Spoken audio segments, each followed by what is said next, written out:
से दूसरा हम देखते हैं एल्यूमिनियम क्लोराइड है। एल्यूमिनियम को क्या लिखते हैं हम, Al लिखते हैं, क्लोराइड को Cl लिखते हैं। अब इसकी जो एटॉमिक नंबर है, इसका एटॉमिक नंबर कितना होता है 13 होता है, इसका कितना होता है 17 हो जाएगा। अब हमें इसका जो हमें इसकी वैलेंसी निकालना है, तो के सेल में कितने इलेक्ट्रॉन 2 आ जाएगा, इसमें 8 आ जाएगा, और इसमें 7 नहीं, इसमें कितने इलेक्ट्रॉन आ जाएगा 8 और 2 10, यहाँ पे 3 इलेक्ट्रॉन। मैंने कहा 1 से 4 तक जितने इलेक्ट्रॉन होते हैं आउटर मोस्ट सेल में, वही उसकी वैलेंसी, यानी कि इसकी वैलेंसी कितनी हो जाएगी 3 हो जाएगी। समझ गए। क्लोरीन एटॉमिक नंबर 17 है, तो पहले में 2 8 एंड 7, ठीक है, 8 7 15 2 17, ठीक है। अब इसकी जो वैलेंसी होगी वो कितनी होगी, 8 में से अगर हम 7 को माइनस करेंगे तो 1, माइनस का 1 हो जाएगा, इसका प्लस का है, इसका माइनस का 1 करेंगे हम, तो इसका अगर हम क्रॉस ऐसे करेंगे तो Al के साथ क्या आ रहा है 1 आ रहा है, तो 1 लिखो चाहे ना लिखो वो काउंट हो ही जाएगा, ठीक है। और Cl कितना है, Cl यहाँ मल्टीप्लाई करेंगे तो 3, AlCl3, ये इसका फॉर्मूला बन जाएगा इस प्रकार से।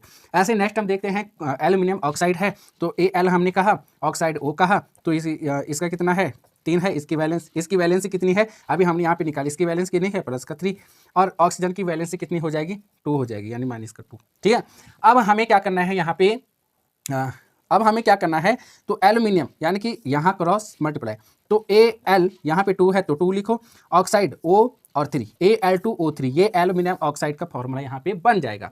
समझ गए मेरी बात को। ऐसे हमने फोर्थ वाला देखना है, यहाँ पे आयरन है ऑक्साइड, आयरन को हम क्या लिखते हैं, इसका जो नेम होता है क्या होता है, इसका नेम Fe होता है। समझ गए, केमिकल नेम Fe होता है। इसका जो सिंबल होता है वो क्या होता है O होता है।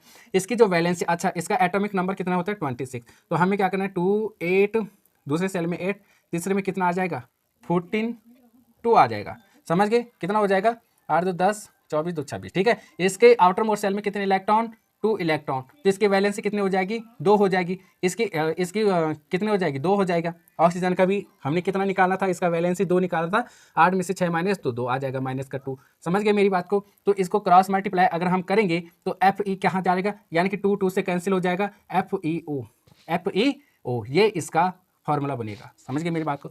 ऐसे हम अगला देखते हैं सोडियम क्लोराइड। सोडियम का सिंबल क्या होता है Na होता है, क्लोराइड का Cl होता है। इसकी वैलेंसी कितनी होती है 1 होती है, इसकी भी -1 होते हैं, तो हम क्या लिखेंगे NaCl, यानी कि ये 1 1 क्या हो जाएगा कैंसिल हो जाएगा, ठीक है। NaCl ये इसका फॉर्मूला बनेगा।